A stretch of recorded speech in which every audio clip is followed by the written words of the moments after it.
Hello everyone, मैं Sanjeev Kumar Agarwal Buddh academy for civil service में आपका स्वागत है। आज हम देखेंगे ग्रामीण अर्थव्यवस्था एवं पंचायती राज, अर्थात हम इसको विस्तृत रूप से समझेंगे। किस प्रकार के प्रश्न आते हैं उनका विश्लेषण करेंगे। शुरुआत करते हैं। देखिए, पटवारी में 20 नंबर का पंचायती राज आता है।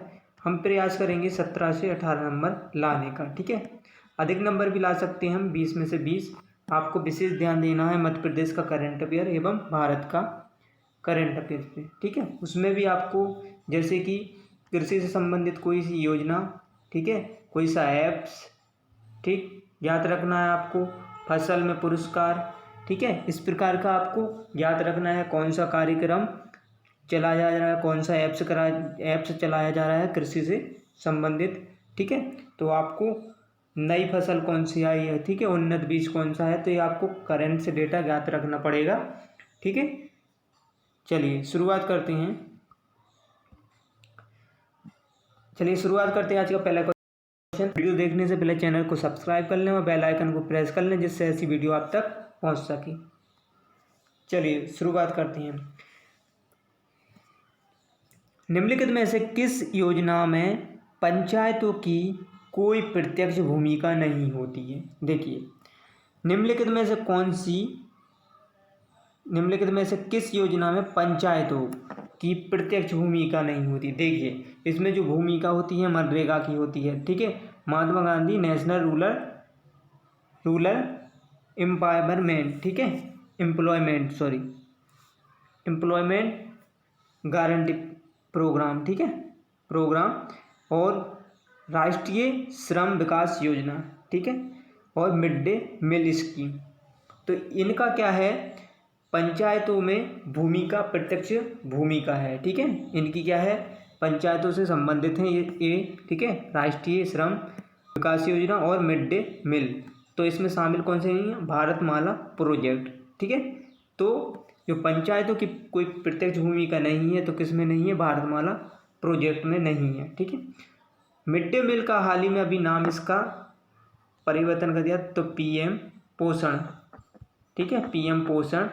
ठीक है, तो प्रधानमंत्री पोषण मिशन इसका नाम में परिवर्तन कर दिया। इसकी शुरुआत कब हुई थी मिड डे मील की? 15 अगस्त को 1995 से। ठीक है, 1995 से इसकी शुरुआत हुई थी। ज्ञात रखना, इसका हाल ही में अभी नाम बदल दिया, परिवर्तन कर दिया, पीएम पोषण मिशन। ठीक है, चलिए नेक्स्ट क्वेश्चन देखते हैं। मध्य प्रदेश में पंचायत राज की कितनी स्तरीय व्यवस्था चल रही है? तो 3 स्तरीय। ठीक है, 3 स्तरीय ज्ञात रखना है। ठीक, चलिए नेक्स्ट क्वेश्चन देखते हैं। मध्य प्रदेश के निम्नलिखित स्तरों में से कौन सा अधिकतम सोयाबीन का उत्पादन करता है? तो मध्य प्रदेश में जो अधिकतम सोयाबीन का उत्पादन करता है वो कौन? तो मालवा। ठीक है, मालवा में क्या है? अधिक सोयाबीन उत्पादन होता है। ठीक है, साथ ही यहाँ पे गेहूँ भी, ठीक, और खरगोन खंडवा यहाँ पे मूंगफली की पैदावार भी अधिक होती है। ठीक है, चलिए नेक्स्ट क्वेश्चन देखते हैं। मध्य प्रदेश के किस जिले में प्रोजेक्ट आकांक्षा की शुरुआत हुई है? देखिए, इस प्रकार के क्वेश्चन आपको करंट से संबंधित ज्ञात रखना पड़ेगी। जो प्रोजेक्ट आकांक्षा की शुरुआत की है, तो देखिए कहाँ? डिंडोरी में। ठीक है, सॉरी, तो आपको ज्ञात रखना है प्रोजेक्ट। ठीक है, प्रोजेक्ट जो आकांक्षा की शुरुआत डिंडोरी में। तो ये क्या है, आपको जैसे जैसे आप करंट पढ़ते जाओगे वैसे आप ज्ञात रखोगे। ठीक है, चलिए नेक्स्ट क्वेश्चन देखते हैं। वर्ष 2016 के आधार पर देश में निम्नलिखित में से कौन सा राज्य रबड़ का सबसे बड़ा उत्पादक है? तो कौन सा है? केरल। ठीक है, 2016 के आधार पर। चलिए नेक्स्ट क्वेश्चन देखते हैं। ग्रामीण भंडारण योजना के लिए एक पूंजी निवेश सब्सिडी योजना है। देखिए, ग्रामीण भंडारण योजना के लिए एक पूंजी निवेश सब्सिडी योजना है, तो इसमें से कौन सी है? देखिए, गांवों में सेफ डिपॉजिट लॉकर का निर्माण, ग्रामीण क्षेत्रों में 4 घरों का निर्माण, गांवों में शीतागारों का निर्माण। तो इसका राइट आंसर क्या है? ग्रामीण क्षेत्रों में गोदामों का निर्माण। ठीक है, तो ज्ञात रखना आप क्या है? भंडार। तो भंडार किससे संबंधित होगी? गोदामों से। ठीक है, तो ग्रामीण क्षेत्रों में गोदामों का निर्माण। ठीक है, ये पूंजी निवेश सब्सिडी योजना है। चलिए नेक्स्ट क्वेश्चन देखते हैं। बलवन राय मेहता समिति को की समीक्षा करने के लिए नियुक्त किया गया था। तो बलवन राय जो मेहता समिति तो किस समीक्षा करने के लिए नियुक्त किया गया था? सामुदायिक विकास कार्यक्रम, ठीक है। तो बलवन राय मेहता समिति को सामुदायिक विकास कार्यक्रम की समीक्षा करने के हेतु नियुक्त किया गया था, ठीक है। अति महत्वपूर्ण प्रश्न है, आपको ज्ञात रखना है। चलिए नेक्स्ट क्वेश्चन देखते हैं। भारत सरकार ने वर्ष रिक्त स्थान में national programme for organic production राष्ट्रीय जैविक उत्पादन कार्यक्रम NPOP को लागू किया था। देखिए सबसे पहले तो इसका नाम ज्ञात रखना हमको, national programme for organic production, ठीक है।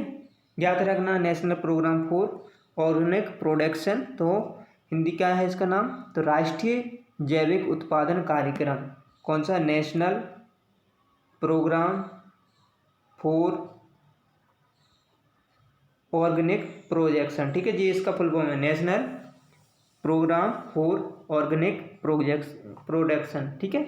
इसका तो क्या है ये? जो राष्ट्रीय जैविक उत्पादन कार्यक्रम को लागू किया था 2001 में, ज्ञात रखना 2001 में जो राष्ट्रीय जैविक उत्पादन कार्यक्रम, इसको लागू कब किया गया था? 2001, ठीक है। ज्ञात रखना अति महत्वपूर्ण प्रश्न है। चलिए नेक्स्ट क्वेश्चन देखते हैं।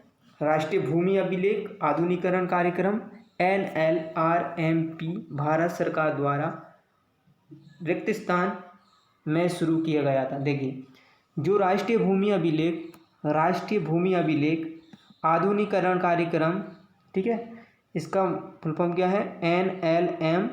NLRMP, ठीक है। तो क्या है इसका? The national land records modernisation programme, ठीक है, मॉडर्नाइजेशन प्रोग्राम, ठीक है। ये इसका फुल फॉर्म है। सबसे पहले आपको याद रखना NLRMP, इसका फुल फॉर्म क्या है? The national land record modernisation programme, ठीक है। सबसे पहले आपको इसका फुल फॉर्म याद रखना। अब क्या है? राष्ट्रीय भूमि अभिलेख आधुनिकीकरण जो कार्यक्रम है NLMP, तो भारत सरकार द्वारा शुरू किया गया था कब? 2008 में, ठीक है। कब किया गया था? 2008 में। अति महत्वपूर्ण प्रश्न है, तो आपसे पूछ लिया जाएगा राष्ट्रीय भूमि अभिलेख आधुनिकीकरण कार्यक्रम भारत सरकार द्वारा कब शुरू किया गया था?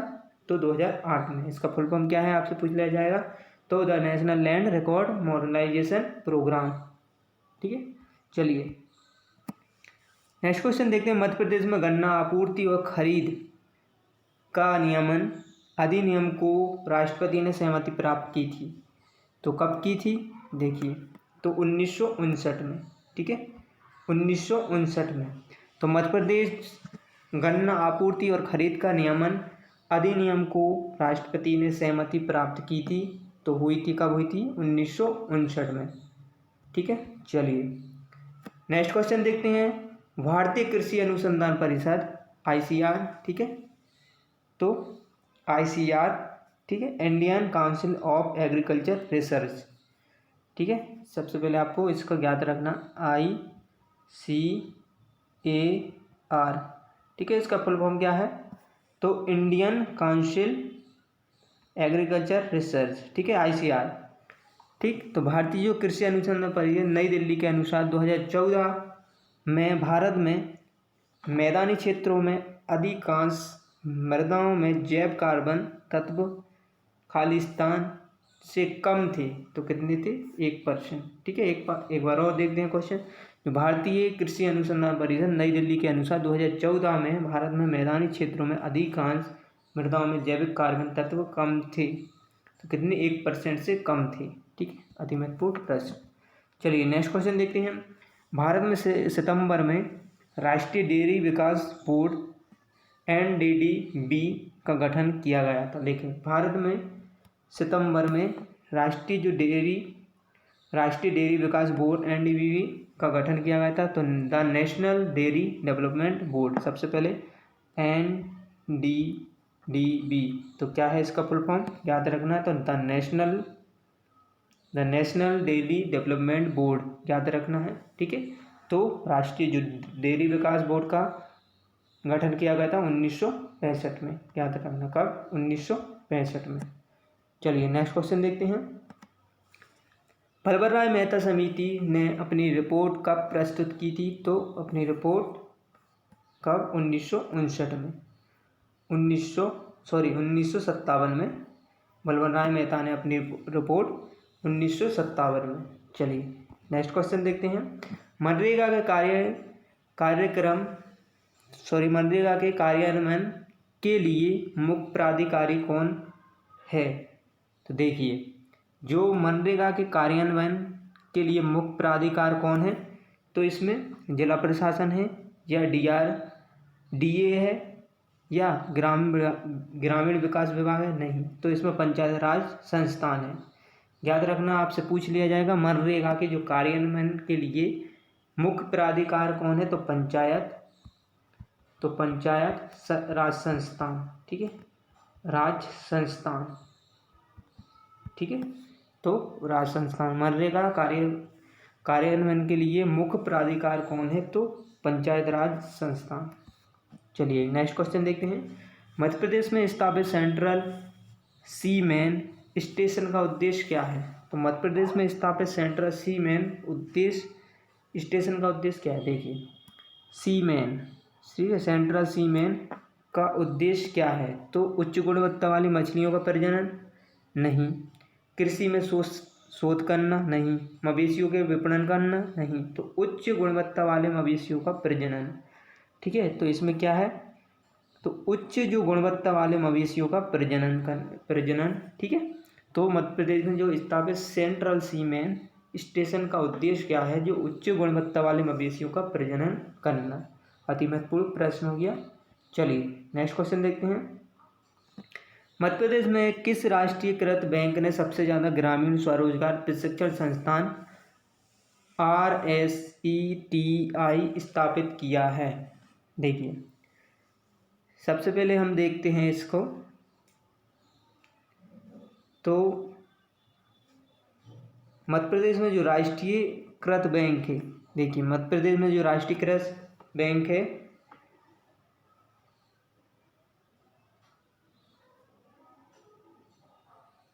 देखिए, the national bank has the established higher number of rural self employment training institute, ठीक है। तो जो मध्य प्रदेश में किस राष्ट्रीयकृत बैंक ने सबसे ज़्यादा ग्रामीण स्वरोजगार प्रशिक्षण संस्थान स्थापित किए? तो किसने किए? सेंट्रल बैंक ऑफ इंडिया, ठीक है। तो किसने किए? Central bank of India. अति महत्वपूर्ण प्रश्न है, आपसे पूछ लिया जाए मध्य प्रदेश में किस राष्ट्रीयकृत बैंक ने सबसे ज़्यादा ग्रामीण स्वरोजगार प्रशिक्षण संस्थान स्थापित किए? तो सेंट्रल बैंक ऑफ इंडिया। चलिए नेक्स्ट क्वेश्चन देखते हैं। कृषि में पारस्परिक सूचना प्रसार और आधुनिक प्रौद्योगिकियों को अपनाने के माध्यम से कृषि संबंधी अभ्यासों को सुधारने के लिए बनाए गए मिशन को नाम से जाना जाता है। देखिए, कृषि में पारस्परिक सूचना प्रसार आधुनिकरण प्रौद्योगिकियों को अपनाने के माध्यम से कृषि संबंधी अभ्यासों को सुधारने हेतु बनाए गए मिशन को सभी नाम से जाना जाता है। तो क्या,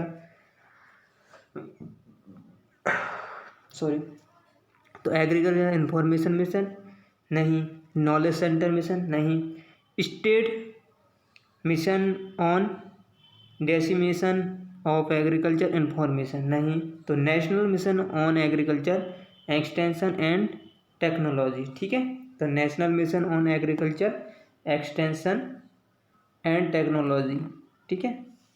तो कृषि जो पारस्परिक सूचना प्रसार और आधुनिक प्रौद्योगिकियों को अपनाने के माध्यम से कृषि संबंधी अभ्यासों को सुधारने के लिए बनाए गए मिशन को नाम से भी जाना जाता है। तो national mission on agriculture extension and technology. Okay, चलिए नेक्स्ट क्वेश्चन देखते हैं। भारत में निम्नलिखित में से कौन सी पंचायती राज्य की विशेषता नहीं है? देखिए, आपको पंचायती राज के कार्यक्रम पढ़ना, उनकी विशेषताएं पढ़ना है, ठीक है, उद्देश्य पढ़ना है। तो आपको ज्ञात रखना, जो भारत में पंचायती राज की विशेषता नहीं है, तो पहले हैं हम उनको देखते हैं। तो त्रिस्तरीय व्यवस्था बिल्कुल है, ठीक है। हर 5 सालों में नियमित चुनाव होते हैं, जी हाँ बिल्कुल होते हैं। अनुसूचित जाति, अनुसूचित जनजाति, महिला इत्यादि के लिए सीटों का आरक्षण, जी हाँ है। अब क्या नहीं, ग्रामीणों से सदस्यता का शुल्क का संग्रहण, तो इसमें कौन सा नहीं है, इसमें जो ग्रामीण, तो ग्रामीणों से सदस्यता का शुल्क का संग्रहण इसका नहीं है, इसकी विशेषता, ठीक है, पंचायती राज की भारत में। चलिए नेक्स्ट क्वेश्चन देखते हैं। ग्रामीण स्वयं सहायता प्रशिक्षण संस्थानों द्वारा दिए गए प्रशिक्षण में निम्नलिखित में से कौन सा क्षेत्र नहीं है?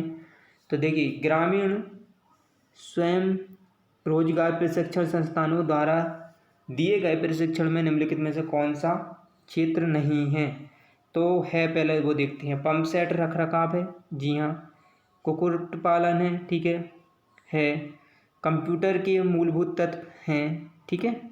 तो ये सब हैं, इसमें कौन नहीं है? तो ग्रामीण जो स्वयं रोजगार प्रशिक्षण संस्थानों के द्वारा दिए गए प्रशिक्षण में निम्नलिखित में से कौन सा क्षेत्र शामिल नहीं है? तो कृषि में अनुसंधान नहीं है, ठीक है, याद रखना, कृषि में अनुसंधान नहीं है, ठीक।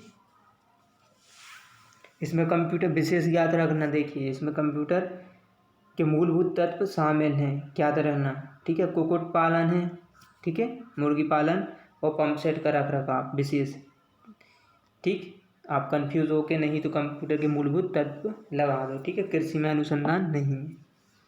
चलिए नेक्स्ट क्वेश्चन देखते हैं। दीनदयाल उपाध्याय ग्राम ज्योति योजना ने निम्नलिखित में से किस पूर्व योजना को प्रतिस्थापित किया? तो दीनदयाल जो उपाध्याय ग्राम ज्योति योजना ने निम्नलिखित में से किस पूर्व योजना को प्रतिस्थापित किया है? देखिए, सबसे पहले दीनदयाल ग्राम ज्योति योजना को पूर्व योजना को प्रतिस्थापित किया है, तो कौन सी? इंटीग्रेटेड रूरल डेवलपमेंट प्रोग्राम, संपूर्ण ग्राम रोजगार योजना, दीनदयाल उपाध्याय ग्रामीण कौशल योजना, नहीं। तो इसमें कौन सी है? दीनदयाल जो ग्राम ज्योति योजना, राजीव गांधी ग्रामीण विद्युतीकरण योजना। अति महत्वपूर्ण प्रश्न है, ठीक है। तो दीनदयाल उपाध्याय जो ग्राम ज्योति योजना में निम्नलिखित में से किस पूर्व योजना को प्रतिस्थापित किया? तो किसको? राजीव गांधी ग्रामीण विद्युतीकरण योजना, याद रखना, अति महत्वपूर्ण प्रश्न है, ठीक है। Thank you my video, please like करें एंड शेयर करें।